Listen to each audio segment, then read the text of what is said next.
What am I working with today?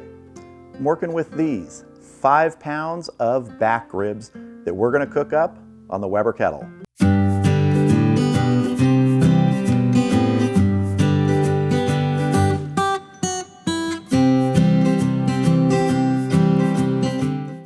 So the first thing we've got to do to get these beef back ribs ready is we've got to get a rub going. So we're doing 4 ingredients today. We're starting with a tablespoon of kosher salt.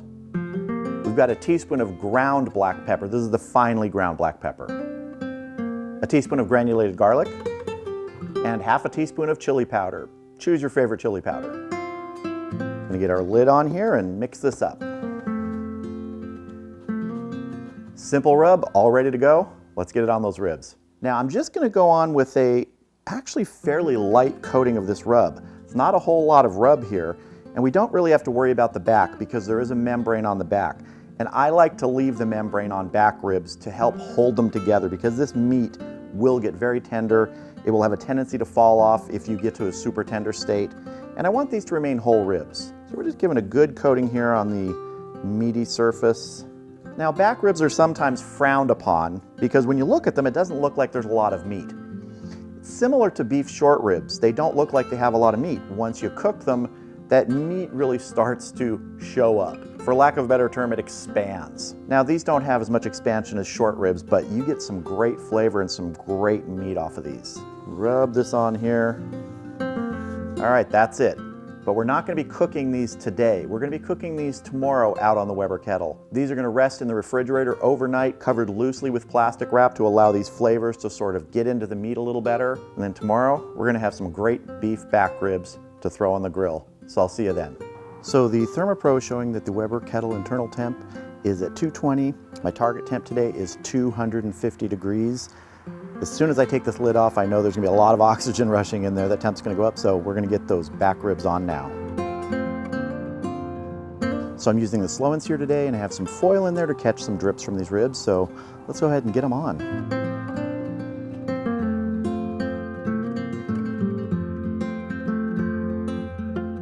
Now I have the cut bone side closest to the slow and sear, more of the meaty side over here away from it. Just don't want to give too much heat to this too quickly. Let it tenderize slowly. Using some post oak today for smoke. All right, we're gonna get our lid on and get smoking. I have my top vents on the Weber Kettle set at about a half open, and my bottom vents are set at the 2/3 open mark. Now for these back ribs today, the ultimate measure of doneness is going to be their tenderness. Somewhere down the line in this, maybe around the 3-hour mark, could be a little earlier, we're going to wrap them in some foil, kind of help tenderize them a little more. If you had to pick a target temperature though, you're looking at somewhere around 200 degrees internal. And with ribs, sometimes it's hard to actually get that internal temperature. The meat structure is so thin. We may try and grab an internal temperature later with the ThermoPen. And today we're shooting for a kettle temperature somewhere in the 250 degree range. I really don't want to go too high above that. 275 would be the temperature at which I'd start dialing the vents back a little bit. So I really want to try and keep it around that 250 range. So I'll bring you back in a couple hours when it's time to check these.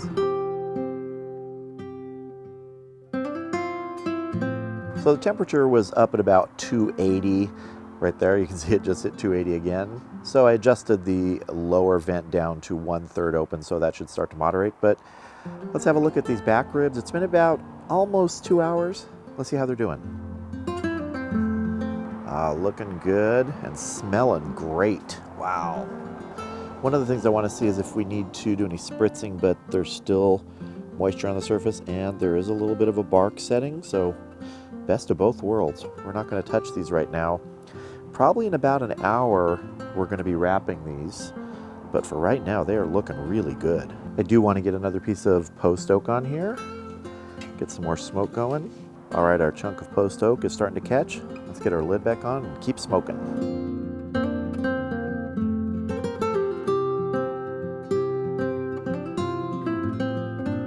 See you back out here in about an hour. All right, we've been going for about 3 hours. It's time to wrap these ribs. Really happy with the looks of these so far. Look at that pull back on the meat from the bones. All right, let's just, first of all, let's kind of see where we are tenderness wise. Pretty tender actually. Some of these are going to separate pretty easily, so I'm going to carefully move them over to the foil and I'll bring you back.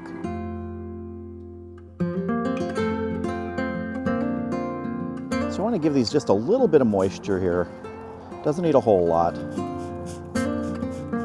Go ahead and wrap these up. We're going to double wrap them today.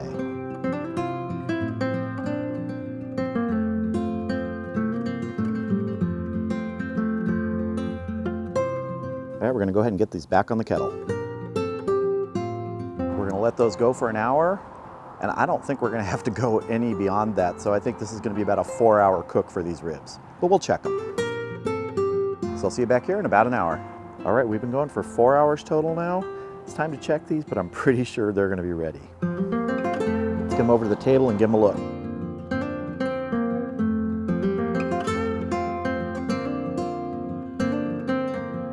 Oh my. Yeah, we are like butter here.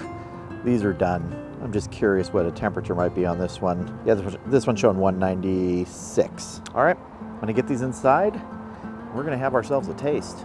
Well, here is our rack of beef back ribs. They look pretty darn good. Oh man. I mean, just beautiful color, nice bark on there. And when I was picking up the foil, it's just flexing like crazy, so I'm pretty sure they're gonna be tender, tender, tender, even beyond that little probe test. But let's cut right down here in the center.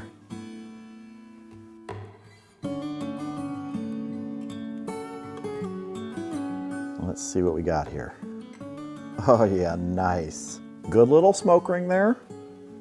Nice and juicy. Now you're not gonna have the thickness of the beef on the bone that you would have in, say, a short rib or, you know, a dino rib or something like that. But like I said, there's a lot of good flavor here, a lot of good meat. And one look at this tells me it's time to taste. Now I'm going with gloves for this taste today because there's just juice everywhere and I probably should be wearing a bib. I know this is gonna be a major mess, but man, look at that.